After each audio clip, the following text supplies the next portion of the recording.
એટલે અવાજ નથી આવતો. નમો હરિહંતાણમ નમો સિદ્ધાણમ નમો આયરિયાણમ નમો વસાયાણમ નમો લોય સવ સાહુણમ મેસો પંચણ મુખારો સવ પાવ પરાશરો મંગલાણં ચ સવેસે હોય મંગલ નમો હરિહંતાણમ નમો સિદ્ધાણમ નમો આયરિયાણમ નમો વસાયાણમ નમો લોય સવ સાહુણમ મેસો પંચણ મુખારો સવ પાવ પરાશરો મંગલાણં ચ સવેસે હોય મંગલમ નમો હરિહંતાણમ નમો સિદ્ધાણમ નમો આયર્યાણમ નમો વસાયાણમ નમો લોય સવ સાહુણમ મેસો પંચણ મુખારો સવ પાવ પરાશરો મંગલાણં ચ સવેસે હોય મંગલમ અધોલોક દ્વલોક તીર્ષાલોકમાં રહેલા દરેકે દરેક ગ્રહ જીવ સ્થાવર જીવને સુખ મળે, સાતા મળે, સમાધિ મળે, જલ્દી જલ્દી બધા જીવો મોક્ષે જાય એવી પ્રાર્થના. ચલો બધા સાતામાં હશો.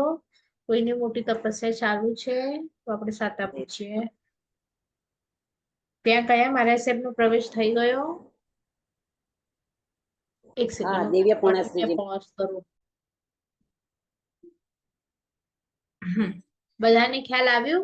લાસ્ટ ટાઈમ દેવોનું આજે મેં અમુક પેજીસ મોકલ્યા છે તો એ પેજીસ ને પણ વાંચજો પછી તમે ફ્રી થાવ તો. જેને પણ દેવ માટે થોડું ડિટેલ જોઈતી હતી ને તો એ લોકો એમાં આ હમણાં તમને આ વર્ષે નથી પણ તે છતાંય કોઈકને એમ હોય કે મને એ દેવો શું કરે છે, શું હોય છે, તો એની માટે મોકલ્યું છે. તો આ બે બુક્સ છે. એક છે આ જેનોલોજી 5, જેની પાસે કોઈ જેનોલોજી નો કોર્સ તમારી આજુબાજુ કર્યું હોય તો એમાં છે ફર્સ્ટ ચેપ્ટર. અને પછી નહીં તો પછી લાસ્ટ ટાઈમ કોઈકે પૂછેલું તો તત્વાર્થા નિગમની આ બુક છે.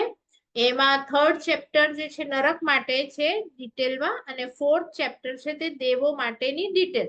તો એમાં જરા ફોટોસ પણ છે કે દેવોના આપણે કહીએ ને કે ઘર કેવા હોય, એ લોકોની કેવી રીતે વ્યવસ્થા હોય, મેરુ પર્વત વગેરે. તો એ બુકમાં છે. આ બુકનું લખ્યું છે આમ તો ઉમા સ્વાતિ મહારાજ છે જેમણે આ સૂત્ર રચ્યું છે, પણ ઉમા અને સ્વાતિ એમના માતા પિતાનું નામ હતું. એમના ઉપરથી આ ગુરુ ભગવંતનું ઓરિજિનલ નામ આપણને નથી ખબર. અને એના પછી આ બુકમાં જે વિવેચન છે તે આચાર્ય શ્રી રાજશેખર સુરેશ્વરજી મારા સાહેબે લખ્યું છે. મારી પાસે આ બુક છે. ઘણી બધી તત્વાર્થની અલગ અલગ બુકો આવે છે કે જેમાં આ 10 ચેપ્ટર બધા પાસે એક હોય, લાઇબ્રેરીમાં હોય, ચાલે. ક્યાંક તમે લાઇબ્રેરીમાં જાઓ અને વાંચો તો તમને ખ્યાલ આવે. એક એક ચેપ્ટરમાં અમુક અમુક ગાથાઓ છે. દાખલા તરીકે કોઈમાં 25 હશે, 30 હશે, 50 હશે. અને એમાં 9 તત્વ જ્યારે તમે ભણશો ત્યારે વધારે મજા આવશે કારણ કે પાછળના ચેપ્ટરમાં આશ્રવ, બંધન, નિર્જરા એ બધા ચેપ્ટર્સ પણ એમાં છે. એમાં ડિટેલ છે. તો તમને આવી રીતે એક ફિગર બતાડું છું. આ જે ફિગર છે એ દેવોના ત્યાં એક એક દેવલોકમાં એવી રીતે વિમાનો હોય છે. વચ્ચેનું વિમાન હોય એમાં ઇન્દ્ર રે, પછી સાઈડમાં એ લોકોના શેપ હોય, ટ્રાયંગલ, સ્ક્વેર, રાઉન્ડ. તો કોના ટ્રાયંગલ હોય, સ્ક્વેર હોય. તો એ બધા વિમાનો માટે પછી વચ્ચે વચ્ચે નોર્મલી આપણે ફૂલ પડ્યા હોય ને વચ્ચે વચ્ચે ફૂલો, તો એવી રીતે પ્રજાના વિમાનો, પ્રજા જે દેવ હોય ને દેવ પ્રજા એ લોકોના વિમાનો હોય. તો એવી બધી થોડીક માહિતી એમાં છે. આહાર કેવો કરે, ક્યારે લગ્ન કરે, આ તે બધું એમાં આપ્યું છે. ચલો આપણે આગળ જશું. આપણને આ વખતે નથી પણ તે છતાંય આપણે જે બુકમાંથી રીડ કરતા હતા એમાં આપણે લાસ્ટ ટાઈમ જે બે જોયા હતા કે કલ્પોપપન અને કલ્પાતીત. તો મેં તમને કીધું હતું કે નેક્સ્ટ ટાઈમ હું તમને કહીશ કે કલ્પોપપન એમાં શું હોય. તો કલ્પોપપનમાં છે ને 10 વ્યવસ્થા હોય અને એ 10 વ્યવસ્થા કઈ હોય એ હું બોલું છું. દાખલા તરીકે પહેલો જે નંબર છે એ ઇન્દ્ર મહારાજાનો છે. તો આખા દેવલોકમાં ઇન્દ્ર એક જ હોય અને એ ઇન્દ્ર સમકિતી હોય. સમકિતી એટલે તમે સમકિતી એ પોસ્ટ માટે હોવું જરૂરી છે. તો સમકિતી હોય. અને પછી સમજો એ ઇન્દ્ર મહારાજા હમણાં આજે નથી દેવલોકમાં તો કોણ સંભાળશે દેવલોક? તો પછી બીજા નંબરની જે પોસ્ટ છે એનું નામ છે સામાનિક. સામાનિક એટલે ઇન્દ્ર સમાન. તો એ નથી તો એ સામાનિક દેવ પર સમજો હું છું તો મારે આખું દેવલોક સંભાળવાનું ઇન્દ્ર મહારાજા ન હોય ત્યારે. પછી ત્રીજો છે એનું નામ તમને મેં મોકલ્યા છે, એમાં છે ત્રીજો છે ત્રાયન સ્ત્રી શક, તો એટલે 33. તો આ બધા ના અલગ અલગ પોસ્ટ હોય. ત્યાં લખ્યું છે આત્મરક્ષક દેવો એટલે બોડીગાર્ડ, લોકપાલ દેવો, સેનાના દેવો, પ્રકીર્ણક અભિયોગી ક્લિનિંગ વાળા દેવો, કિલ્ભિક્ષિક દેવો. તો આ બધી 10 પ્રકારની વ્યવસ્થા હોય. એ બધાના કામ અલગ અલગ હોય. એનો ફોટો કદાચ મેં મોકલ્યો છે કે ભાઈ આ ત્રાયન શું કરે, 33 સંખ્યા વાળા જે છે એ મંત્રી જેવા હોય. પછી પુરોહિતનું કામ કરે. પરસદા એટલે ચોથા પ્રકારના દેવો પરસદા, તો તમારે ઇન્દ્ર મહારાજે સભા ભરે તો સામે આવીને બેસી જવાનું. આત્મરક્ષકમાં તમે જન્મો આ ચોથી પાંચમી કેટેગરીમાં, તો તમારે ઇન્દ્ર મહારાજાનું રક્ષણ કરવાનું. આમ તો ઇન્દ્રમાં ઘણી શક્તિ છે, એને કોઈ બોડીગાર્ડની જરૂર નથી, પણ તે છતાં એક પ્રોટોકોલ માટે કે આટલા સૈનિકો એની સેવામાં હાજર છે, એમ તમારો જો જન્મ આત્મરક્ષકમાં થાય તો આખી જિંદગી બસ તમારે ઇન્દ્રની આત્મરક્ષા કરવાની. લોકપાલ તરીકે હોય તો તમે પોલીસની જેમ હો, તો ત્યાં તમારે કોઈ દેવ કઈક બીજા દેવને હેરાન કરે તો એને સજા સંભળાવવાની, શીખડાવવાનું, આ બધું કરવાનું.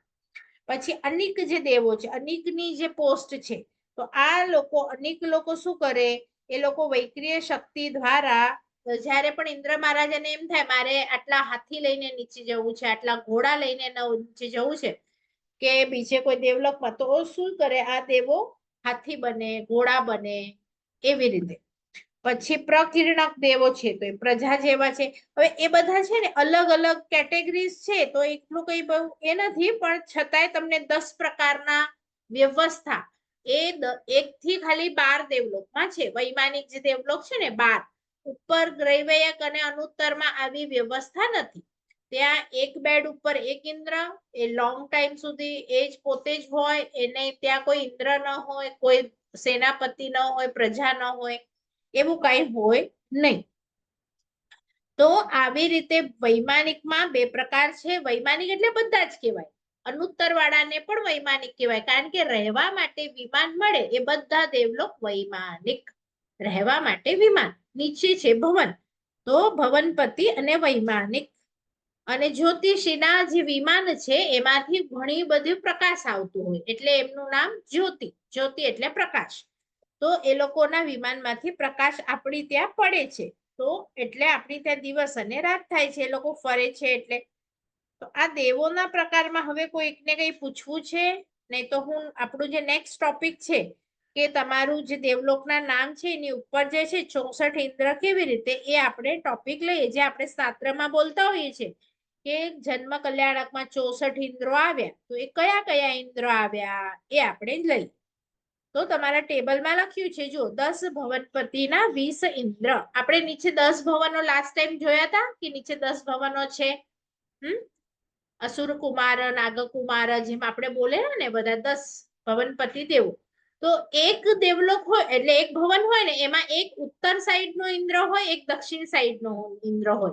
દાખલા તરીકે નોર્થ સાઈડ હું સંભાળું છું ને વેસ્ટ સાઈડ, નોર્થ અને ઈસ્ટ બીજો કોઈક સંભાળે છે. તો એવી રીતે 2, તો એ બંને ઇન્દ્ર આવે. પછી આપણે 8 વ્યંતરો જોયા હતા, 8 વાણ વ્યંતરો જોયા હતા, તો એ બધાના પણ ઉત્તર અને દક્ષિણ એમ 2 ઇન્દ્ર, એટલે 20, પછી 16 અને 16. અને આ 10 જ્યોતિષી છે એમાંથી માત્ર ગ્રહ નક્ષત્ર તારાના કોઈ ઇન્દ્ર આવે નહીં, પણ સૂર્યનો એક ઇન્દ્ર આવે અને ચંદ્રનો એક ઇન્દ્ર આવે, એટલે 1 અને 1 એમ 2. અને 12 વૈમાનિક છે આપણી ત્યાં ઉપર. તો 12 વૈમાનિકમાં 10 લખ્યું છે. તો કેમ 10 લખ્યા છે?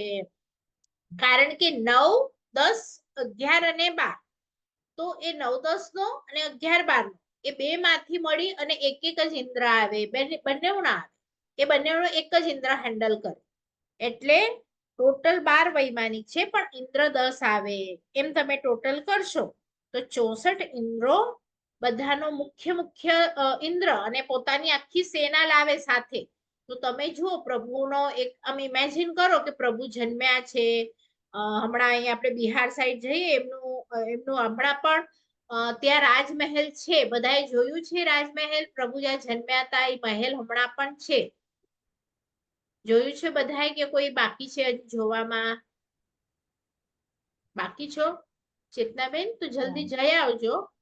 જીનલબેન, કારણ કે એ લછવાડ સાઈડ જોયું છે, એની માટે હાથ ઉપર કર્યો. ગયા છીએ. ગયા છે ને? હા, થોડા થોડા અવશેષો છે, દિવાલો ને એવી રીતે થોડા થોડા અવશેષો કે પ્રભુ અહીંયા જન્મ્યા હતા. લછવાડ જે આપણે પહાડ ચડીએ છીએ ને, આખું એની તમે શું કહેશો, માટી જોશો તો ગોલ્ડન ગોલ્ડન ડોટેડ, એનું ત્યાંનો કઈક પથ્થર કે તમે લેશો જોશો તો સોનેરી પર્વત, આપણા પ્રભુની વરગણાઓ આજે પણ ત્યાં છે. તો એ જોઈ આવજો બધા. તો ત્યાં તમે ઇમેજિન કરો કે ઉપરથી બધા દેવો સજી ધજી અને તૈયાર થઈને આવ્યા હશે, અને એક એક ઇન્દ્ર મહારાજા પોતાનો રસાલો લઈને આવે. એટલે કે મોટું પોતે ઉપર દેવલોકમાં તો પેલા ઘંટ વગાડે. આમ પહેલા દેવલોકનો ઇન્દ્ર હોય ને, એ હુકમ કરે હરિણગમેશી, તમે છે ને સુગોસા ઘંટ મોટો વગડાવે તો એ ઘંટનું કનેક્શન કેવું હોય કે બધા દેવલોકમાં ખબર પડે. અહીંયા તમે વગાડો ને તો ઉપર સુધી બધાને એમ થાય કે કંઈક ઇન્દ્ર મહારાજાને કેવું છે, ને પછી કે આવી રીતે જન્મ કલ્યાણક થયું છે, આપણે બધાએ નીચે જવાનું છે.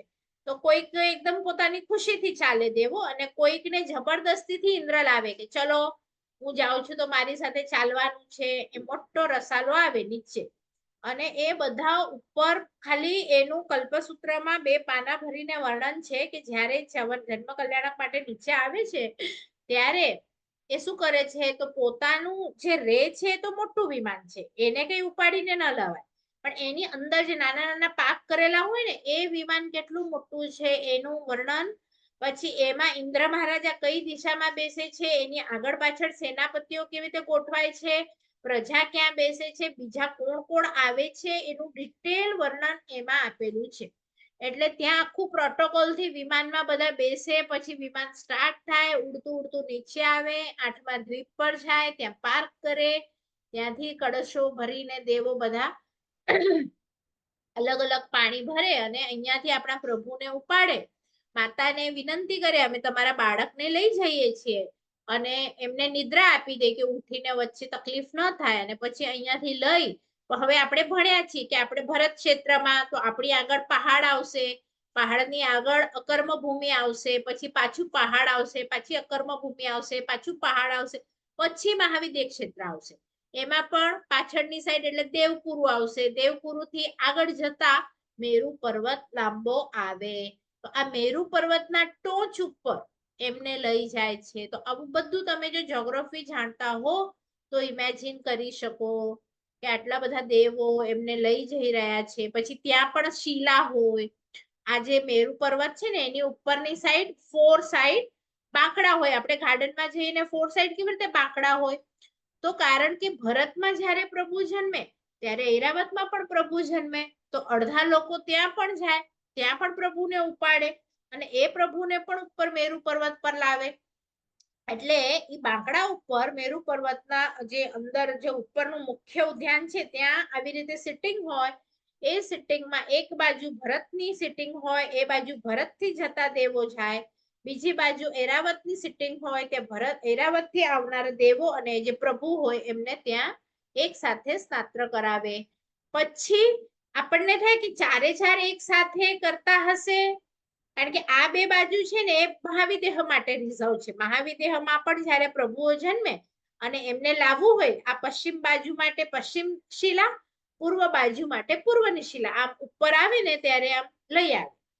તો મારો સવાલ એમ છે કે એક સાથે આ બધી શિલાઓમાં એક સાથે થાય સ્નાત્ર મહોત્સવ, કે કેવી રીતે થતું હશે? ચારેયમાં સાથે થાય, કારણ કે ચારેય બધે ઠેકાણે સાથે જ હોય છે ને. હા, બીજા કોઈનો આન્સર?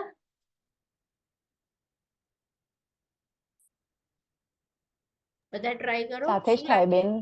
હા, સાથે જ થાય. ઓકે, બીજા કોઈને જવાબ અલગ છે? નહીં? ઓકે, ચલો બે જણાએ ટ્રાય તો કરી. હવે આપણે જોઈએ કે આપણે મેરુ પર્વત છે અને અહીંયા આપણો ભરત છે, બરાબર, અને આ જંબુદ્વીપ છે. આ જંબુદ્વીપ ઉપર આમ સૂરજ અને ચંદ્ર ફરે છે. તો જ્યારે અહીંયા જંબુમાં ચંદ્ર આવ્યો છે, અહીંયા આપણા ભરત ઉપર, બરાબર, તો સૂર્ય ક્યાં હશે? મહાવિદેહમાં. અને બીજો સૂર્ય આ તેમાં, અને એક ચંદ્ર હશે ઐરાવત, કારણ કે એ સામે છે ચંદ્ર. અને કોઈ પણ પ્રભુ લગભગ મધ્યરાત્રિએ જન્મે. એટલે આપણી ત્યાં જે સમય ઉપર પ્રભુ જન્મે તો મહાવિદ્યામાં જન્મવાનો ચાન્સીસ નથી, કારણ કે ત્યાં દિવસ છે. દિવસ રાતને લીધે અલગ થાય. હા, આપણે અહીંયા સાંજના પ્રતિક્રમણમાં બોલતા હોઈએ ને કે અમારી વંદના કેજો, તો ત્યાં મોર્નિંગ થઈ છે અને એ હમણાં જશે મોર્નિંગમાં, તે આપણને સંદેશો એમને આપશે. એટલે આપણે ત્યાં, એટલે મેં તમને કીધું, જો હવે તમે જ્યોગ્રાફી ભણશો ને તો થોડુંક આઈડિયા આવશે કે આપણે અહીંયા છીએ, એરાવત અહીંયા છે તો ત્યાં રાત છે, તો એ બંનેના સાથે આવશે. પણ આ બાજુ શું છે, બંને સાઈડ સૂરજ છે, તો એ લોકો ફરે છે ને, આ લોકો તો સૂરજ અને ચંદ્ર ઇક્વલ ડિસ્ટન્સ પર ફરે છે, એટલે ત્યાં દિવસ છે. તો દિવસના પ્રભુ જન્મે નહીં. તમે કોઈ પણ કલ્પસૂત્ર સાંભળશો, સિમંદર સ્વામીનું ચરિત્ર સાંભળશો તો આવશે શું, મધ્યરાત્રિએ પ્રભુનો જન્મ થયો. એટલે તમે બધું ગણિત બેસાડ્યું, કેવી રીતે બધા સબ્જેક્ટ આપણને ભણવા જોઈએ, આ બી સાંભળવું જોઈએ, તો બધે જ રાત્રિ આવશે, ક્યાંય દિવસ નહીં આવે કે દિવસના જન્મ, કારણ કે એ વખતે ઉચ્ચ ગ્રહ એક સ્થાને આવે, એક ઉચ્ચ ગ્રહનું એક સરખું જે કોમ્બિનેશન જોઈએ પ્રભુને જન્મવા માટે, એ ત્યારે જ ઉત્પન્ન થાય. બરાબર? તો આવી રીતે તમને નવા હવે ક્વેશ્ચન્સ થશે. 64 ઇન્દ્રનો ખ્યાલ આવ્યું બધાને? 64 ઇન્દ્ર કેવી રીતે થયા? તો આપણે ફરીથી એક વખત રિવાઇઝ કરીશું. જેવી રીતે આપણે નારકીનું પૂછ્યું હતું કે નારકી ટોટલ કેટલા, તો આપણે ભણેલા કે 7 નરક છે અને એક નરકમાં સાતે સાતમાં આપણે જો નારકી ગણીએ તો પર્યાપ્તા અને 7 અપર્યાપ્તા, એવી રીતે 14 ભેદ થયા. તો હવે આપણે દેવોના ભેદ ગણીશું. તો દેવોમાં આપણે મુખ્યત્વે જે નામ લીધા, તો એ નામમાં આપણે શું કર્યું હતું? નામમાં આપણે તો ટોટલ જેને લખવું હોય એકદમ ટોટલ, તો તમને ક્યાં આપ્યું છે હું બતાડું. એટલે પહેલું નામ લેવાનું, લખવું હોય તો લખી લેજો, જે તમને અહીંયા બતાડેલા છે ને, આ ભવનપતિ વગેરે, તો એના પર્યાપ્તા અને અપર્યાપ્તા લેવાના છે. તો જોઈએ તો અમારી જે આ બુક છે, જો કોઈની પાસે આ 5th બુક, આજે અનિતાબેન નથી ને, તો કદાચ એમની પાસે આ બુક હશે, તો એમાં સેકન્ડ જે બુક છે, અમારી 5 બુકો હતી જેનોલોજી ની, એમાં સેકન્ડ બુક છે, એમાં જીવ વિચાર હતું. તો એ જીવ વિચારના પેજ ઉપર પણ જો દેવો માટે કેવી રીતે આપણે ગણીએ છીએ 99, એની સારી કાઉન્ટિંગ હતી. બરાબર?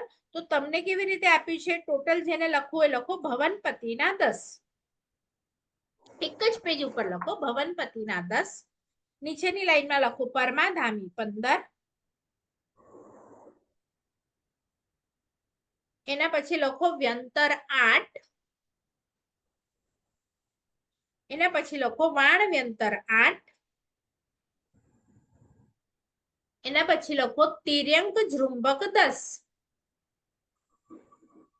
તિર્યંક જૃંબક 10, એના પછી લખો 5 જ્યોતિષી ચર,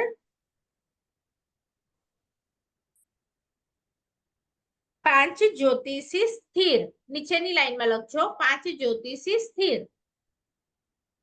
જો આપણે નીચેથી સ્ટાર્ટ કર્યું છે, પહેલા આપણે ભવનપતિ લખ્યા 10, એની સાથે પરમાધામી લખ્યા 10, 15, પછી એનાથી જરાક ઉપર આવ્યા તો વ્યંતર લીધા, એનાથી ઉપર આવ્યા વાણ વ્યંતર લીધા, એનાથી ઉપર આવ્યા તિર્યંક જૃંબક લીધા, એનાથી ઉપર આવ્યા હવે આપણે જ્યોતિષી લીધા. જંબુદ્વીપમાં અડીદ્વીપમાં જ્યોતિષી ફરે છે એ લીધા, અને જે બહારની સાઈડ જ્યોતિષી દેવો છે તે અચર છે, ફરતા નથી, એટલે એ લીધા. હવે એની નીચે હવે લખો દેવલોક 12, એટલે કે દેવલોક એટલે વૈમાનિક દેવલોક લખજો, વૈમાનિક દેવલોક 12, લોકાંતિક 9,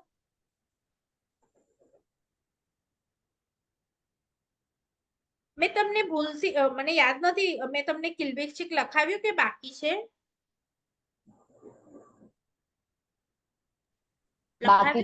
બાકી છે ને? હા, તો લખજો કિલ્બિક્ષિક 3, એટલે 12 દેવલોક વૈમાનિક દેવલોક, 3 કિલ્બિક્ષિક, 9 લોકાંતિક,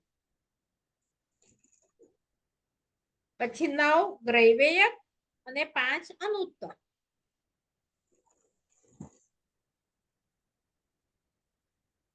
હા, હવે ટોટલ કરો, આખું ઊભું ટોટલ કરો, કેટલું થયું? આટલા દેવોના ભેદ આપણે જોયા.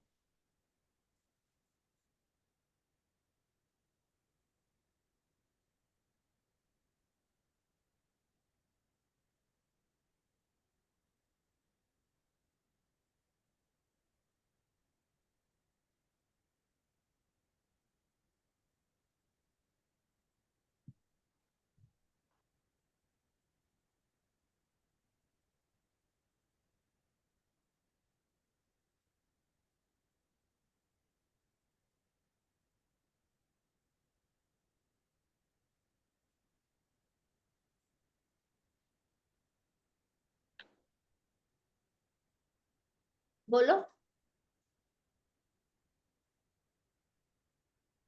ટોટલ. આમ બી ઓરલ બી થઈ જશે, આ તો નાના 99 આંકડાઓ છે. જ છે. બરાબર છે, કોણ બોલ્યું બરાબર છે? 99. 99. તો આ 99 આપણે અલગ અલગ દેવો જોયા, અને 99 સમજો હું હમણાં છું સર્વાર્થ સિદ્ધમાં, તો હું પર્યાપ્તા પણ હોઈ શકું, હું અપર્યાપ્તા પણ હોઈ શકું. તો હવે તમારે નીચેની લાઈનમાં લખવાનું છે 99 પર્યાપ્તા દેવ વત્તા 99 અપર્યાપ્તા દેવ. એટલે હવે ટોટલ જુઓ કેટલું આવે છે.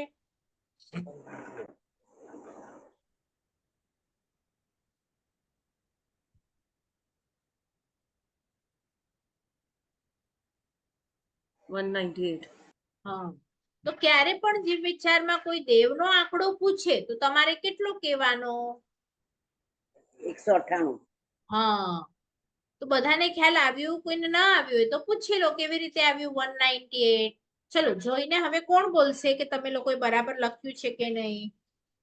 હમણાં જે મેં લખાવ્યું ને એ જોઈને બોલો શું શું લખ્યું તમે. તમને કોઈ દેવ પૂછે કેવી રીતે દેવ કાઉન્ટ કરવાના, તો તમે શું કરશો? કયા દેવ કાઉન્ટ કરશો? નીચેથી સ્ટાર્ટ કરો. બોલો કોણ બોલે છે પેલા? તો બોલો, જોઈને જ બોલવાનું છે.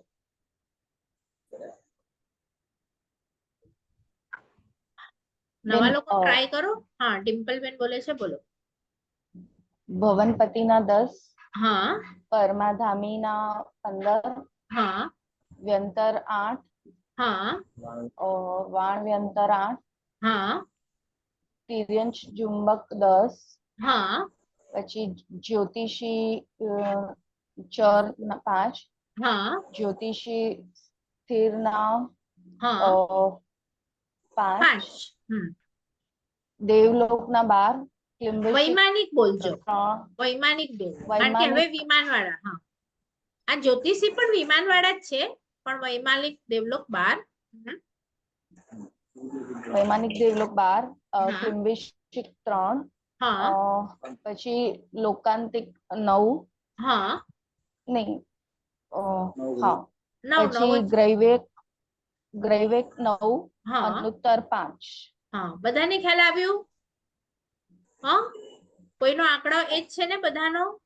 એટલે એક વખત રિપીટ કરાવ્યું કે કોઈનો મિસ્ટેક ના આવે. ઓકે, હવે હું એમ પૂછું કે લોકાંતિક ક્યાં છે, તો તમને ખબર હોવી જોઈએ કે 9 લોકાંતિક 5મા દેવલોકમાં ટપકા કરવાના, 5મા. કિલ્બિક્ષિક ક્યાં છે, તો પેલા બીજા વિમાનને નીચે એક દોરવાનું, ત્રીજા ચોથાની નીચે, 5મા છઠ્ઠાની નીચે, સમજવા માટે કે એક ત્યાં છે, એક ત્યાં છે, એક ત્યાં છે. પછી પૂછું ભવનપતિ તો નીચે, પરમાધામી તો નીચે, વ્યંતર એનાથી થોડાક ઉપર, વાણવ્યંતર. તો આવી રીતે તમને થોડું ખ્યાલ હોવું જોઈએ. પછી પૂછ્યું કે સર્વાર્થ સિદ્ધના એટલે ઉપર જે અનુત્તર છે એમના મને નામ જોઈએ છે. તો તમારી પાસે હવે જે બુક છે, કદાચ આપણે નથી ભણ્યા તો બુકમાંથી જોઈને કહી શકશો કે કયા 5 વિમાનના નામ હશે અનુત્તરના? હવે બીજા કોઈ ટ્રાય કરો બોલવા. વિજય, વૈજયંત, હા જયંત, હા અપરાજિત અને સર્વાર્થ સિદ્ધ. બરાબર. અને જે 4 છે વિજય વૈજયંત, એ 4 કોર્નરમાં 4 દિશાઓમાં છે ને સર્વાર્થ સિદ્ધ છે એ વચમાં છે. તો સર્વાર્થ સિદ્ધમાં જે જન્મે એ એક જ ભાવમાં ત્યાંથી નીચે આવે એ જ ભાવમાં મોક્ષે જાય. અને બીજા કદાચ એક અવતારી પણ હોય અને 2 અવતારી પણ હોય, કદાચ 2 ભાવ પણ થાય. બરાબર. અને લોકાંતિક મેં જે કીધા હતા 5મા દેવલોકમાં બધા નહીં, વિમાનમાં રહેલા નહીં, પણ આ 9 લોકાંતિક છે એ લોકો એકાવતારી છે. હવે હું પૂછું કે ગ્રૈવયકના નામ શું? ગ્રૈવયક તો હમણાં પાકા નથી કરવાના, પણ ઘણી વખત કલ્પસૂત્ર કે ક્યાંક તમે વ્યાખ્યાન સાંભળતા હો અથવા તો તમારી પાસે 63 સલાખા બુક હોય, એમાં શું લખેલું હોય ખબર છે? પાર્શ્વનાથનો જીવ અગલા ભવમાં આ વિમાનમાં હતા, અથવા આ દેવ અહીંયા હતા જઈને આવ્યા. તો હવે એ જો વિમાનમાં તમને ખબર પડે ને કે એ ત્યાં એમ નહીં લખે 10મો દેવલોક, પણ જો તમને 1 થી 12 દેવલોકના નામ ખબર હોય તો આપણે એટલે કેવલનાણીમાં નામ મૂક્યા છે, અચ્યુત, પ્રાણત, સનત, તો એમ નંબર તમને ખબર પડે કે કયા દેવલોક છે. ત્યાં એમ જ લખ્યું હશે અચ્યુત દેવલોક થી આવ્યા, તો અચ્યુત ક્યાં છે, પ્રાણત ક્યાં છે? તો તમને 1 થી જે 12 છે એમાં જુઓ 123 નંબર પર છે ને સોહમ, ઈશાન, સનત કુમાર, મહેન્દ્ર, બ્રહ્મલોક, લાતક, તો એ બધા ઉપરના 12 વૈમાનિક દેવલોકના નામ છે. તો આપણે સમય ઓછો હોવાના કારણે બધું ડિટેલમાં કર્યું નથી, પણ તમે બધા આ વાંચી લેશો, ખ્યાલ આવશે તમને દેવોના નામ, દેવલોકના નામ. ત્રિરેંગ ઝૃંબક છે તો એ પણ હેલ્પ કરે, અન્ન લાવવામાં આ ત્રિરેંગ ઝૃંબક હેલ્પ કરે, પાણી લેવામાં, વસ્ત્ર લાવવામાં, પુષ્પ લાવવામાં. પછી પિશાચ, ભૂત, કિન્નર આ બધા નીચે દેવો છે, તો એ લોકો ઉપર આવે, આપણી ત્યાં રહે. યક્ષ હોય તો યક્ષને પ્રભુ આ પોતાની શાસન માટે હેલ્પ કરવા કે યક્ષ તારે મારે શાસનનું ધ્યાન રાખવાનું છે, તો એ યક્ષ યક્ષિણી કેટેગરીના હોય. લાસ્ટ ટાઈમ કોઈ કે દેવીનું પૂછ્યું હતું, તો દેવી પણ પહેલા અને બીજા 2 દેવલોકમાં જન્મ, અને આપણો જન્મ પણ દેવીના એમાં થઈ શકે. અને એ લોકો પ્રોપર આમ લગ્ન વગેરે ના કરે, પણ ત્યાં 2 પ્રકારની દેવી હોય, જેમ આપણી ત્યાં સ્ત્રી હોય ને, એક પરણેલી સ્ત્રી હોય જેને એક જ પુરુષ ભોગવે, અને એક આપણે ત્યાં ઘણીકા જેવી હોય જેને પૈસા આપીને બધા ભોગવે. તો દેવીઓમાં પણ એવી રીતે 2 સ્ત્રી હોય. તો આપણને કોઈ પણ જીવને જો ભોગની વધુ ઈચ્છા લાલસા હોય તો એ લોકો આવી દેવીઓમાં જન્મ લઈ શકે છે. પછી તમે જ્યારે તત્વાર્થ સૂત્ર કે આગળ હજી મોટા ઉત્તરાધ્યાન અથવા બૃહદ સંગ્રહણી વગેરે કરશો તો ત્યાં તમને આવી દેવીઓને પરિગૃહિતા દેવી કહેવાય અને એક અપરિગૃહિતા દેવી કહેવાય. તો પરિગૃહિતાની એજ અલગ હોય, સૌથી નાની હોય, અને અપરિગૃહિતાની એટલી મોટી હોય કે એનું આયુષ્ય એટલું મોટું હોય કે એ આયુષ્યમાં લાખો દેવોને ભોગવે. અને આ દેવી છે એ જે પરણીને આવે એ સૌથી નાની એની એજ હોય, તો એ મરી જાય એટલે હવે દેવને દુઃખ લાગે કે મારી દેવી ગઈ, પછી એ બીજા લગ્ન કરે, પછી એ ત્રીજા લગ્ન કરે. એટલે એક દેવના જીવનમાં અનેક દેવીઓ આવે, કારણ કે દેવીઓનું આયુષ્ય નાનું છે, પણ અપરિગૃહિતા દેવીઓનું આયુષ્ય મોટું છે. તો આવું ઘણું બધું જાણવા જેવું એમાં છે. અને એ લોકો પણ દેવ દેવી સ્ત્રીલિંગ અને પુલ્લિંગ, તો આવી રીતે વૈક્રિય શરીર છે આમ જુઓ તો, પણ તે છતાં ત્યાં નપુંસકપણું ન હોય, સ્ત્રી હોય કા પુરુષ હોય દેવોમાં. પણ જે નારકી આપણે જોયા એ નારકીમાં સ્ત્રી પુરુષ ન હોય, નપુંસક જ હોય બધા. તો આપણું મીટિંગ પૂરી થવા જઈ રહી છે, 10 મિનિટ રહી અને પછી પાછા બધા જોડાશું. કોઈને દેવમાં ડાઉટ હોય તો તમે મને પૂછી શકો છો હમણાં, કારણ કે કદાચ લીઝાબેને અને એ લોકોએ વહેલી મીટિંગ સ્ટાર્ટ કરી હતી ને તો આપણને ટાઈમ પછી ઓછો મળે, એટલે 2-3 મિનિટ પહેલા જ બધા જોઈન કરજો, આગળથી જોઈન નહીં કરતા, કારણ કે 40 મિનિટ્સ હોય છે ને, આપણને 30 મિનિટ્સ મળી, એટલે 10 મિનિટ્સ કદાચ પહેલા કોઈએ જોઈન કર્યું છે. ઠીક છે? કોઈને પૂછવું છે દેવ માટે કઈ, કે આગળ આપણે જશું સિદ્ધ ભગવંત ઉપર આગળની ગાથામાં? નેક્સ્ટ મીટિંગ શરૂ થાય ત્યારે. ચલો જોઈ રાખો, બધા વાંચી રાખો.